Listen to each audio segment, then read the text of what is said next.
दिव्या मला पोलिओ द्यायला जायचं होतं. पोलिओ आहे असं मला समजलं तर म्हटलं की द्यायला जावा पोलिओ. आणि गेले तर ऑफिस बंद होतं आणि काय झालं बाहेरच मग त्यांनी पोलिओ दिला. तर इथं सकाळी मग जायच्या आधी दूध आलं होतं तर दूध गरम वगैरे करून ठेवलं आणि इथं मला कांदे वगैरे ना ते मला सुकवायला ठेवायचे होते. का तर ना त्याच्यामध्ये सगळं पाणी पाणी झालं होतं कारण जार त्याच्यामध्ये सांडून गेला होता. तर ते सुकायला वगैरे बाहेर ठेवून दिलं म्हणून ते सगळं उन्हाला ठेवलं आणि त्याच्यात सगळं माझं काम आवरलं चकाचक एकदम सगळं आवरून घेतलं. आणि मग म्हटलं की आता जाऊयात आपण. तर ताईंचा कॉल आला त्या तर मग गेलो आम्ही. पोलिओ वगैरे मी पहिल्यांदा तिला रस्त्यालाच त्याला थांबवलं कारण तिकडं ऑफिसमधून ती बाहेर आली होती सिस्टर. त्याच्यानंतर घरी आले सगळे कपडे वगैरे सुकलेली काढून घेतली आणि एवढी छान गाडी गेल्या वर्षीच घेतली होती तर तिचं एक चाकच याने तोडून काढलं. तर असंच आमच्या घरामध्ये काही सुद्धा राहत नाही व्यवस्थित.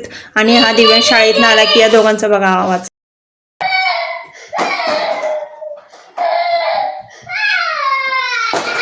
संध्याकाळचं जेवण बनवायचं होतं. संध्याकाळच्या जेवणामध्ये होते भाकरी कारण पीठ आमचं गव्हाचं संपलं होतं आणि आम्ही दळून पण आणणार नव्हतो कारण आम्हाला जायचं होतं गावाला. आमच्या आहोंना मिळाली होती ही मिठाई कंपनीमध्ये तर त्याचं उद्घाटन म्हटलं करावं तर सुरुवातच रसगुल्ल्यावर केली. बाय, भेटूयात नेक्स्ट व्हिडिओ.